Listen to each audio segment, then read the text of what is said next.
did the design for Music Man a couple of years ago. Just recently did the design for Wizard of Oz. I've done several of the smaller shows, the children's shows that we've seen lately on the main stage. I did The Legend of Sleepy Hollow. What I did for the design of Dracula's first thing I did was I read the script. And once I went through the script and got the flow of how the action was going to go and the different characters and what scenes were going to be required, started making a list of what costumes were going to be needed. Then I sat down and talked with you, the director, and we kind of talked about what look we were going with. And I think we decided we were going to kind of do an ageless look, put a little bit of the modern touch to this, but also mix it with some of the traditional stuff that you would expect to see in a Dracula production. Costume rack right here, we have several costumes that are available. This is actually the costume that Mina wears in the opening scene. Lovely Edwardian dress. We have the, this would be the bridal gown that Lucy actually wears when she is playing the Bloofer lady. Some of them, such as the nightgown that you will see Lucy in, were made by us here at the theater. We're in the men's dressing room right now, which is not nearly as cluttered with makeup as you would see in the women's, but still, we have more men in this show than we actually have women.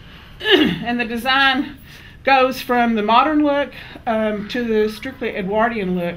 So some of our men are actually dressed as if they had stepped out of a Charles Dickens novel, but some of them are dressed as if they had just stepped out of a science fiction novel or a comic book. Cowboy Quincy is in this leather coat that you might recognize from one of Josh Whedon's creations from Serenity. Mal wore that coat. Now we're in the dressing room actually that our actor who plays Dracula is in. This piece is an old antique piece. It's an old Edwardian type dressing gown, which we actually pulled and are using to stage as Dracula's dressing gown in some of the first scenes of our production. It opens up with him in the traditional garb that you would expect to see Dracula in. The cape and the vest, and he has the medal around his neck. But later, as he has fled to England and has fed on other people, he becomes more youthful, and so we went for a more youthful appearance, putting him in black leather pants, knee-high boots, red silk vest, and then also putting him in a black Neo coat.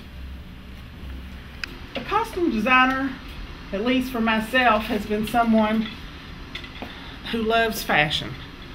You love fabrics, you love material, you love the way fabrics move, you love the way fabrics catch the light.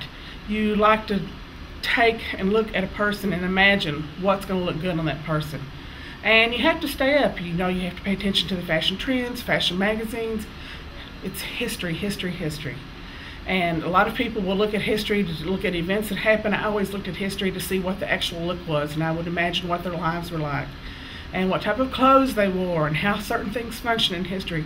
And in order to be a good costumer, you have to understand eras in the past and how certain people wore certain things and what fabrics were available then, and then be able to transition that from then until now on the stage. So it's just somebody who likes to play dress up and likes to dress other people up. Bye-bye now.